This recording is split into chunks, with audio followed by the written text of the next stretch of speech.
Hello, and welcome to the Million Acres course on REIT Basics. This course is designed for anyone who is interested in investing in real estate investment trusts. You may have bought other stocks before, but have been unclear about how REITs are different, or you may be learning about them for the first time. Our goal with this course is to empower you to be able to understand what a REIT is and how it generates and distributes income, as well as to be able to evaluate a REIT for potential investment. The final project in this course is an analysis of a publicly traded REIT. There are reading and activity assignments throughout this course. These are designed to help you get the most benefit from what you are learning. The final project is an exercise to give you a framework that will guide you throughout your investing future. REIT investing can be rewarding and exciting, but it's not without its homework.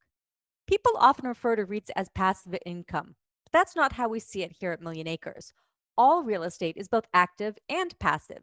The best investors are the ones who are able to learn and grow over time. Let's get started.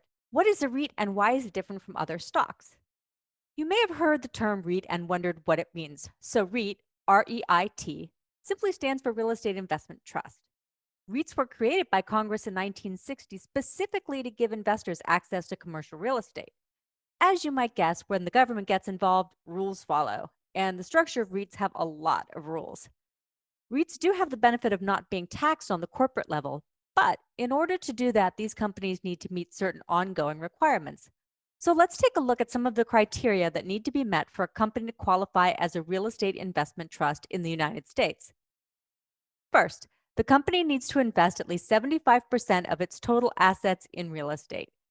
This doesn't necessarily mean properties. After all, there are mortgage REITs that don't own any properties at all, but assets that are directly related to real estate investments. Second, the company needs to derive at least 75% of its gross income from real estate related activities. This can include rental income, interest income from mortgage debts owed, or from selling properties. It can also include income from things produced by the properties. For example, some REITs own timberlands and earn income from selling wood and wood products. REITs can also have ownership of other companies. An example of this would be Simon Property Group, which owns parts of several retail brands. The company needs to pay at least 90% of its taxable income to investors as dividends. This is probably the most well-known attribute of REITs, but it's probably also the most misunderstood. We'll talk a lot about this later in the course, but one key factor with real estate is that you're able to depreciate properties over time. That's great for taxes, but it also means that taxable income is not a great indicator of how much money a REIT is actually earning. That means that funds from operations, or FFO, is a far better barometer of REIT profitability, as most REITs are really earning far more than taxable income indicates. For this reason, most REITs end up paying out well over 100% of taxable income and in a very sustainable way. You'll hear a lot about FFO throughout this course.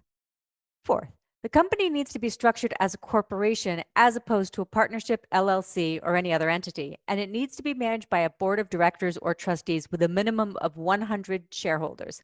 Most publicly traded REITs have many times that amount, but there are also non-listed REITs where this requirement can be more in question.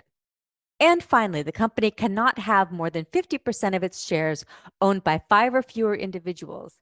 To guarantee compliance with this rule, REITs often limit the ownership stake of any one person to 10% of outstanding shares.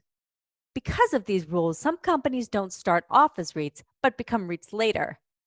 As an investor, the important thing to know is that REITs must follow these rules, and that means they have to pay out dividends as long as they're making a profit.